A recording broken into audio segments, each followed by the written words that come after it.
I am privileged to have the chairman of Scope Europe, Chairman Jue Zama, who is with me. So I'm very impressed. So good evening and welcome, Chairman Zama of Europe. Thank you, Princess Dora, for inviting me to your show. It's always a pleasure seeing you, and you're looking very cute this evening. Thank you very much for having me on your show.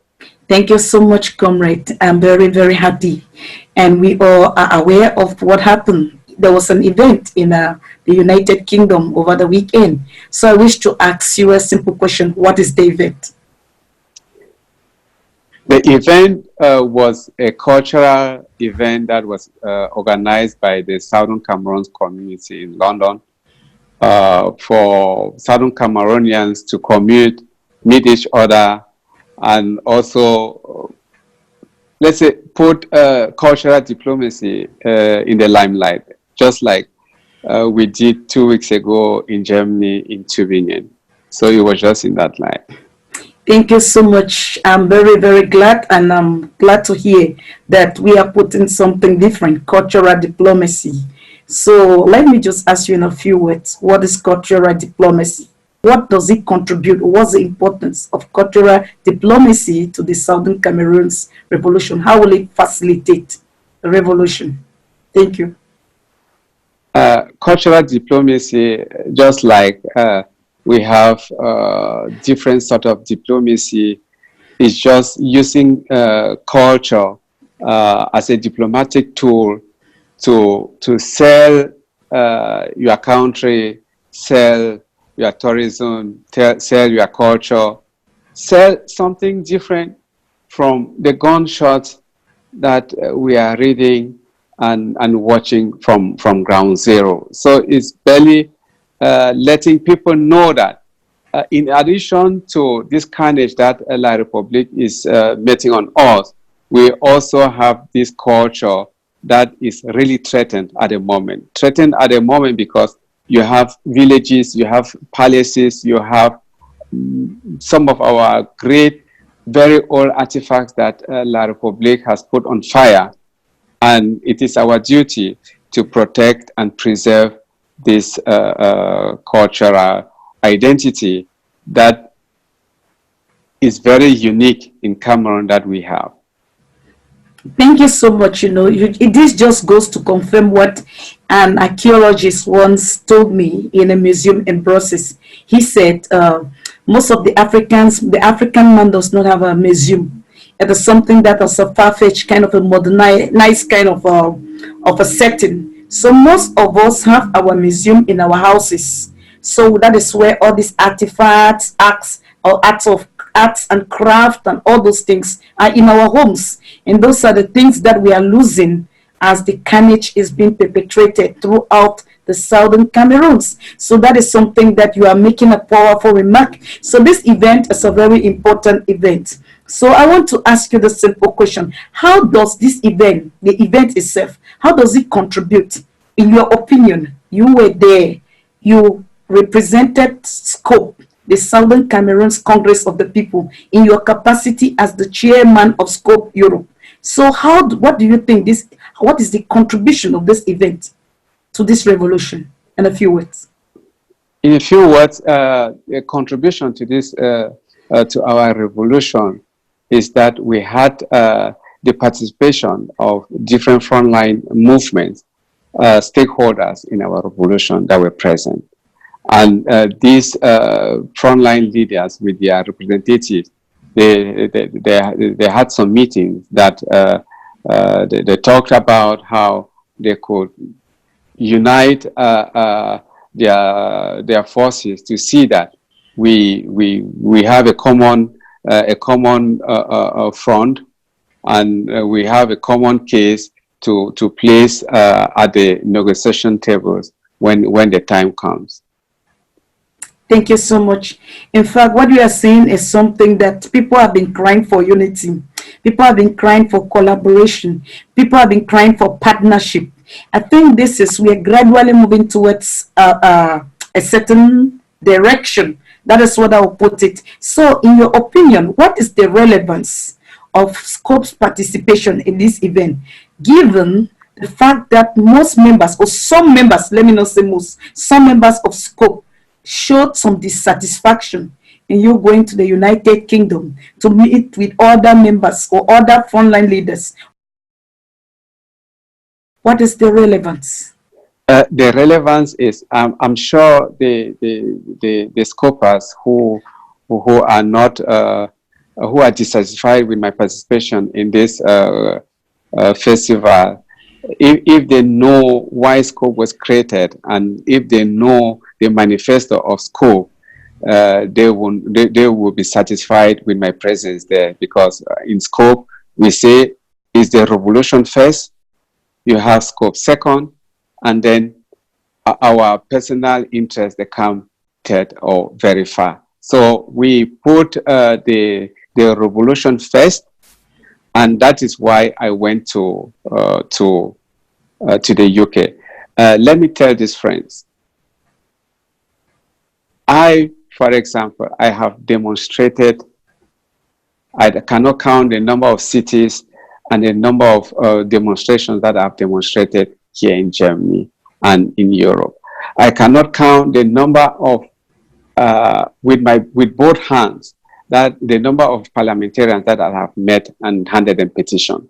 I cannot count the number of embassies and foreign ministry and local government officials that I have met and handed them petition that they should try to mediate, they should try to come in, and so that help and stop this carnage in southern Cameroon. So there's a humanitarian dialogue group in Switzerland that came on board because they heard our plea, and it is necessary for us to come on the table. They approached us, and pre-negotiation talks have already started, and this group were also represented at the festival. They were represented at the festival where they also tried to answer the question of some Amazonians who, like, for example, why is it a Swiss government? Because all of us know that the Switzerland pact with La République du Cameroon, and why another African or some other state or some other country didn't come in. So this group, the HD, they came and made a presentation about what they do, what they have done for the past 20 years, some of the conflicts that they have resolved. And so it was necessary for Scope, as I say, for the revolution to participate in that festival. Thank you so much, Comrade Joel. I want to take it this way. One of the reasons why I am looking at it, this participation is very important. To me, when I look at the HD and what you are talking, what I can pick up or I can deduce is that for us to start talking to a group of this caliber is another form of internationalizing the revolution. Because if you look at our story, you realize that our story is not widely spoken or heard like that of the Tamis, like that of the Kurdish, like that of the Tibet. Because if you come to the European Union, I've witnessed in Brussels personally, I've seen protests in which 5,000 Kurdish hit the European Union Parliament. And that protest was for 3 hours, and almost everything at the head of the European Union was shut down because that was a major transportation pathway for the EU, but for the underground train, intercity underground train. So that is something that I realized that according to what you are saying, if those people have to come and talk to most Amazonians and take questions there, so I don't understand why we should have this dissatisfaction, because what you are saying is a very sensitive thing. And to me, for foreigners to come and say, we want to hear, we want to take your questions, then we are going somewhere, and definitely there is a starting point. We want to agree that that is partly, what, let me say, it's an aspect of internationalizing the revolution, like what you saw there. Prince Adora, you've talked about the Tamil or the Kurdish. These are trouble regions. These are people who have been fighting for their own revolution for the past 20 plus years. You see, but we just started ours 3 years ago, but the international community already knows about us, which implies we have gained a lot, we've done a lot. I will just seize this opportunity to thank each and every Southern Cameroonian and their friends that have really contributed for this awareness. This awareness that when this HD came in, the United Nations and some other countries also endorsed this HD to negotiate with us. So our case is already internationalized because the international community, they already know, and they already recognize HD as our the person who facilitated this negotiation with us. So we have we do not have that population like the Kurdish and the Tamil here in Europe to bring out that amount of people. Or let me put this way: we are not yet so nationalized or nationalistic that would draw that amount of people. But let me draw this point clear: it's not the amount of people that turn out, but is the effective work that we have done in the background to see that for us to come to this level. Thank you so much. In fact, I'm amazed by what you are saying because to me, I was thinking somehow, but you have said it and really clarified it because somebody posed that question to me and said, are you not sure it's a form of internationalizing the revolution? I said, okay, let me put it that way to you, you know. So how was the atmosphere? How was the atmosphere of the event? Because you know, people always tell me, like somebody told me, I don't think that Scope should participate in that event, and I was laughing because I have to ask the person this question: have you ever thought of the quotation that great minds discuss ideas, average minds discuss events, and then very narrow minds discuss people? So now this is an event. What kind of an event was it, and how was the atmosphere? How was the ambience of the event? How did people respond to the questions or the answers that were given? How did the HD people respond to it? How was it actually? Tell us what you saw, what you experienced. Thank you. Even as a member of Scope. Yes, I'll first touch that as a member of Scope. As I said, anybody who knows why Scope was created should know that we put the revolution first. And in this case, we put the revolution first, and Scope is coming second. We put the revolution first because let Scopers know that we have a lot of stakeholders in this revolution, that we will have to recognize them. We will have to recognize their existence. We will also have to recognize their contribution in this revolution. And if we as Scopers, we have the revolution at heart, we have the revolution first, it implies that we'll put the revolution at any given time first. And putting the revolution at any given time first implies if there are talks, we will be there. Princess Dora, if we are not in that talks, those talks will go on. And the decisions that will be taken in that talk will affect us. So it is of our advantage to be on the table when those talks are going on. The ambient there was very cordial. The Southern Cameroon community in the UK, they organized a wonderful event with a lot of fantastic meals and dance and dishes. So and then we also had a lot, as I said earlier, we had frontline leaders and their representatives that had the opportunity to interact with them, which was also to create this atmosphere out of the social media, out of this WhatsApp, out of this. You see, you know, when you see somebody face to face, you talk to somebody, the mimic and the way the person talk, you appreciate it differently than when you just read like I hear say this guy said this and that. You see, we should not work in that way. Let me also advise scopers that, as I said, we have been demonstrating and handing petitions to various organizations, various countries. So now these people, the HD, they want to negotiate. These are just pre-negotiation talks that are going on first amongst ourselves, so that all of us should come together, build our case, a very strong case, and then negotiations will start. Negotiations will start when all of us have come together. And I'll advise each and every one of us, we should recognize that there are so many stakeholders in this our revolution. Each and every of those stakeholders, they have their right to exist. We have to accept that and come on the table, put the Amazonian people first, and see that we solve this problem as fast as possible. Princess Dora, let me also draw the attention. Paul Biya is more than maybe 90 years old or getting to 90. Mm-hmm.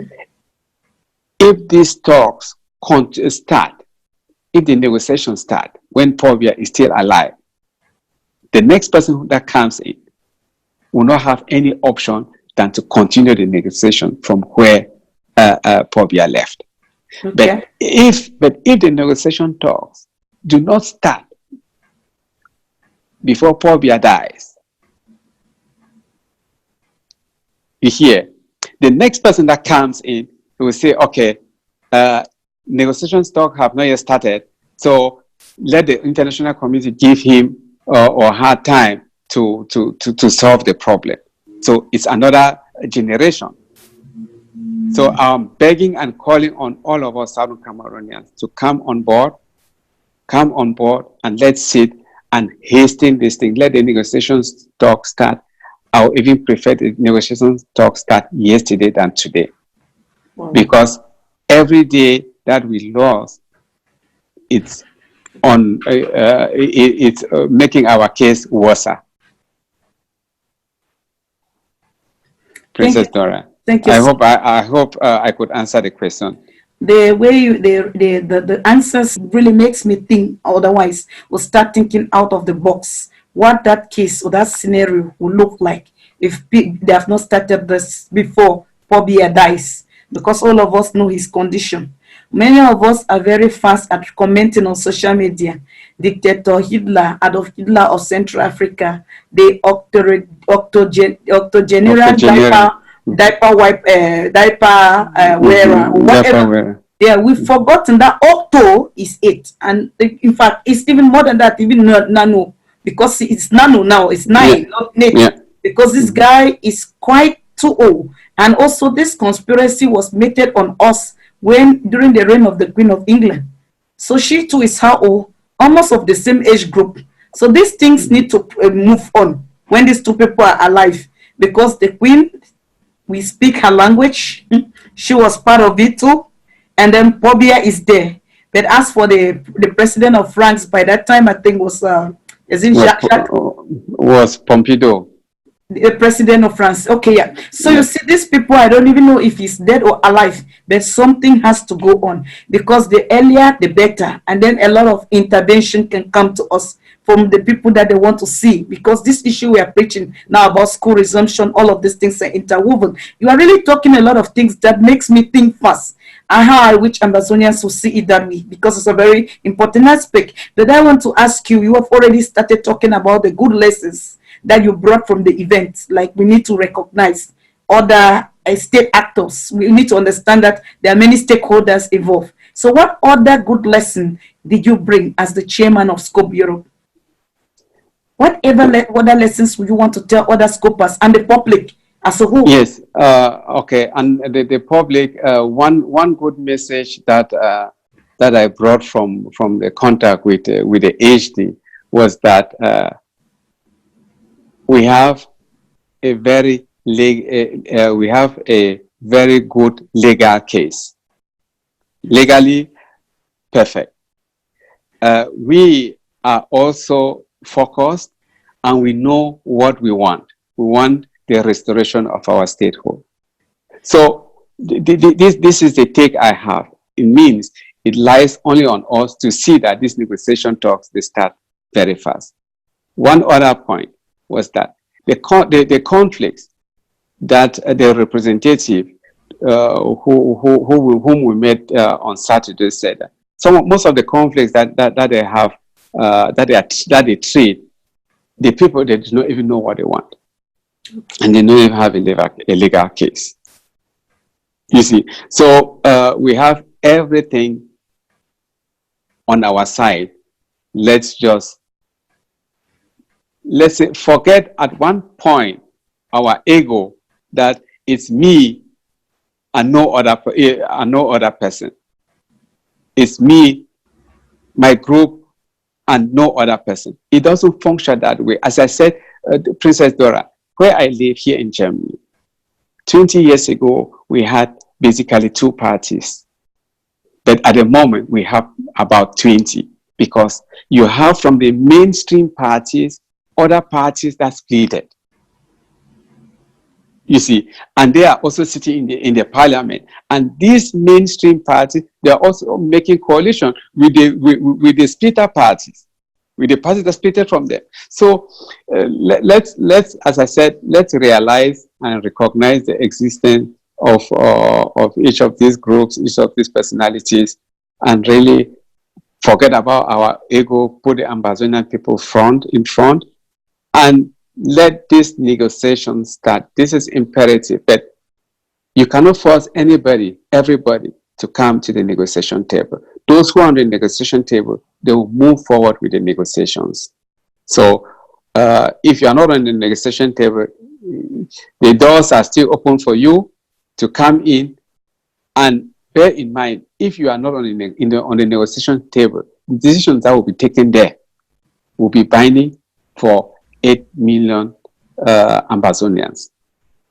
So if you want your voices to be heard, you just have to come into this negotiation table. The doors are open for everyone. Thank you so much. Actually, what you are saying is quite important at this time. We have to take the bull by the horn. Now is the time to do what is right. And now is the time to do the right thing. I hope our audience out there will get you clearly. For those who are going to watch this video or are watching us, please endeavor to keep sharing the links as you join so that the message can go far and wide.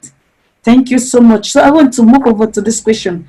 Will you encourage Sccop to participate in similar occasions of this manner or in relevant events of this manner within the context of this revolution? Sure, Princess Dora. We will have to participate in such activities because they make us, they showcase the struggle. They push forward the struggle. You see, and you also have the opportunity to meet other persons, also where persons that you've only seen only on the social media with all the negative aspects of the social media. You see, so I'll encourage all of us scopers, when there's a town hall meeting like the one we had in the UK, go to that town hall meeting. If there's a festival, go to that festival. If there's a question and answer session, if you have your doubts will be cleared there. As we had a town hall meeting on Saturday where people's doubts were also cleared by the HD people, and also from some of us representatives or leaders of the frontline movement who were also there. Thank you so much. I wish to ask you to give a final remark, as regarding Sccop's participation in the events. Will you want to say that in future we should attend such events? Will you want to say that what would be your remark? Was Sccop respected too as a stakeholder in the revolution? like you talked about, other stakeholders were present. Your presence there as the chair of Scope Europe. Will you want to say something about that? Thank you. Yes, Princess Dora, uh, Scope was created barely over one year ago, and you know the negative publicity that that came up with the creation of Scope. But what most people have realized today is that Scope is now has come into the mainstream. This negativity post and that used to come out concerning Scope doesn't come again, because the people, they see the quality of work that we in Scope do. They see our activities, so they appreciate and they recognize it. My participation there was when I was introduced. It was a great applause. It was a great applause, and so we are now in the mainstream, and that is a positive aspect for us and for Scope. And as I said, if we exclude ourselves, it means we are already creating some some sort of a barrier, as if we are in Gumba house, that we do not want to interact or with different persons, with different groups. So the positive aspect is we open ourselves, we open our hands, we see, because we are open, the people, the Southern Cameroonians should see the work that we do, appreciate it, and also join us, because we have the expertise to really push forward this revolution to its final end. Thank you so much, Chairman. It is a pleasure to have you.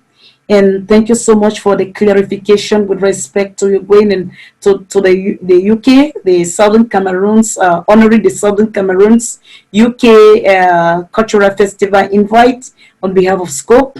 Thank you so much for the lessons you've learned from there. Thank you so much for your remarks. Thank you so much for the information you've given to us. And thank you so much. But before we go, just one little question. In your opinion, what was the perception? Could you make a short perception of what the HD representatives will say about the Southern Cameroon's people? Let me exit one figure. Yes, their perception is people who are focused.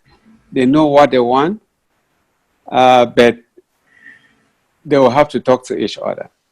Okay. In order to build a strong case. Okay. That's really powerful.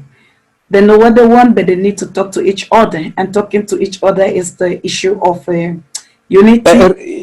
Unity, collaboration, unity of purpose, mm-hmm. collaboration, yeah, and that is it. Unity of purpose, unity of time, because this is the time. Then collaboration for us to build something more, a solid structure to stand in the face of the negotiation. But from what I learned was said, we are just at the contact phase. Is that true? Is it part of the contact phase? Yes. These are pre-talks. These are they call pre-negotiation talks, that you meet the people so as to build also confidence. You build confidence with the people, so that the people can trust you with their pain, with agree with what they have. You see, so these are these talks, and also for people to know that they have to put their differences aside, be focused, and put the 8 million Ambazonians in front. Thank you so much. Thank you for the beautiful message. Thank you for the information. Thank you so much for the ideas, because at least I must acknowledge amid the fact that I have learned something from you. At times, social media can display an individual in a different aspect, but in this aspect, you've seen some people, unless you have a different perception, or so a different perspective of looking at them. So, thank you, Chairman Joel. Thank you for attending on behalf of Scope. Thank you. Thank you very much, Princess Dora. It's always a pleasure. Thank you. I appreciate. And Scopers, we are strong, and our voices are being heard. Our voices have to be heard. Thank you very much for being Scope. Thank you and goodbye. Hope to Scope is see you. hope. Scope Thank is you. hope. In the scope is hope. Thank you. Thank you, Princess Dora. Good night. Good night and goodbye. Thank you. Bye Yeah. bye.